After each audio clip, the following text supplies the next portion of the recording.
Hey guys, how's it going? Chris Chen here.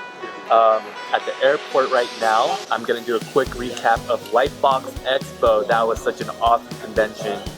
In this video, I'm gonna go over my overall experience, and I'm gonna talk about some of the good and the bad, a critical review of what I thought of the expo.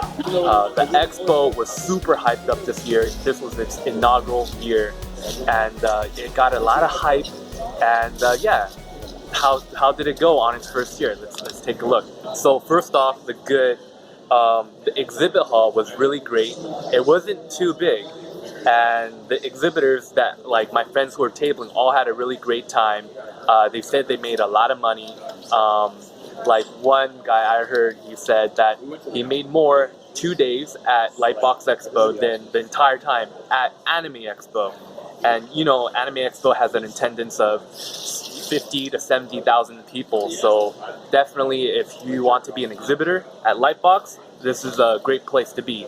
People were selling out of books and everything, and when I was going up to my friends, people were always coming up and buying stuff. The speakers, yeah, definitely. Bobby Chiu was able to get a lot of speakers who rarely speak, like Craig Mullins. You know, I usually never see him do a demo. It's really rare. I even saw Dean Eagle. I believe this is like the first time he's ever done something like a demo. So that was kind of fun too, to be able to see like really rare and exciting demos. I think the staff there was also very professional in terms of checking in, getting your badges, and overall safety. I felt like this was super professional. This wasn't like it looked like an artist threw it together, right? It felt very organized. Also, the app that they used, the guidebook app, was really great. They didn't give us like a brochure thing or a book like they usually do at WonderCon or Comic Con or something like that. It was all on app based. And at first I found it difficult to use, but once I got the hang of it, I thought it was really easy. There were a lot of rooms. There were like 5 demo stations, a main ballroom, like another 10 conference rooms. There was like a lot of stuff going on, so it was tricky to navigate everything. But using the app, I thought it was really helpful and even better than like a traditional guidebook. All right, now I'm gonna talk about the bad. Like, what were the shortcomings? You know, I mean, like overall for its first year, Lightbox Expo was a smashing success. You know, but I would say if there was any criticism, it was that a lot of people couldn't get into the talks they wanted to go into. Some of the rooms were pretty small. Maybe they held only like 50 people. I was at Jama Jabrev's talk, and a lot of people lined up for that like an hour early, and a lot of people were turned away at the door even though they were waiting in line. And it was just a really safety thing. Like I was saying, the staff, they're really professional. So like, hey, it's fire hazard. If you can't get in, you can't sit on the floor. I went to see my friends Anthony Jones and Kaylin Chalk, and like even they had no pull. You know, they couldn't like let their friends in or whatever. The staff, they were really like adamant, like, hey, safety regulation. We can't let any more people in. Only 50 people-ish got to see some of the talks. But Bobby Chiu did say that a lot of the talks will be posted online. Not sure how long the post-production process will be, but hopefully we'll be able to do that. Alright, so overall recap.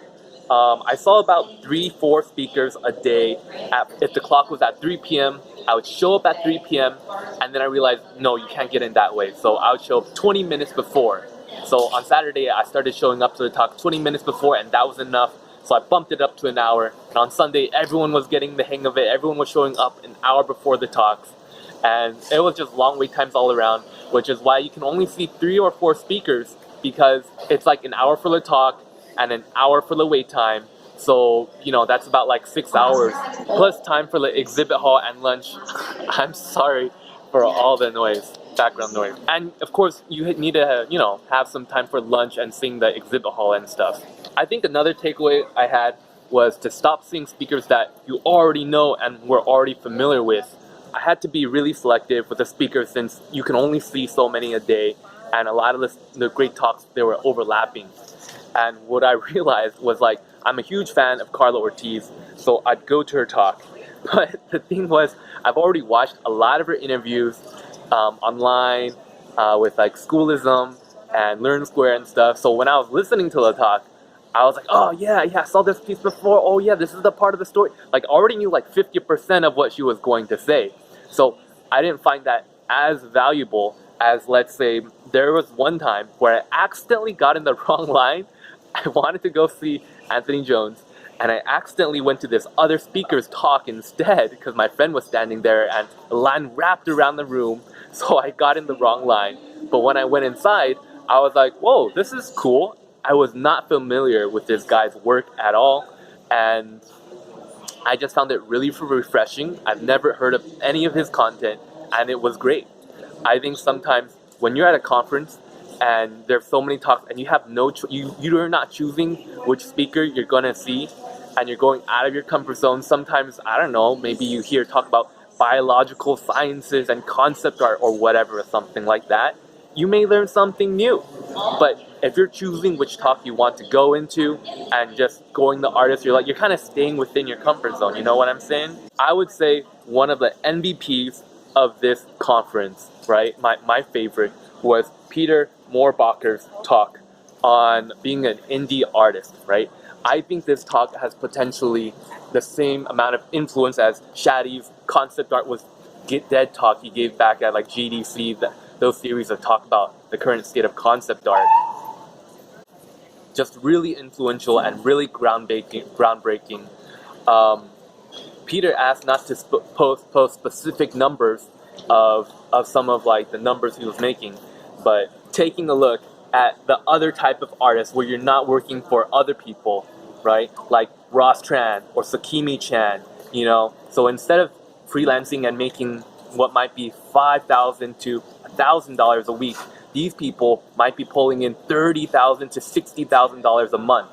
And we've seen on Sakimi's Patreon that she was pulling $60K a month, and that's $720K a year. If money is important to you, those numbers are just off the charts, and definitely something else you could aspire to besides just working for studios. So I think his talk was just really disruptive and groundbreaking in a way. I'm definitely going to check out more of his content. Another takeaway I've gotten from this talk, you know how concept art is constantly going digital. I mean, not digital, but like 3D and photorealistic and everything. And it was refreshing to see some artists like Justin Sweet or Carla Ortiz or Victor Calchez, who's working in like pencil and oil and a really traditional painterly style, you know, but they're still very successful artists. I think it just goes to show, hey, you just got to do you, you know, just be yourself, and you can still carve a niche and be a successful artist in your own way. So yeah, I've been rambling on for a while, kind of tired. Sorry for all the background noise, and apologize to the airport people around me that I'm annoying. Alright, thanks. Bye.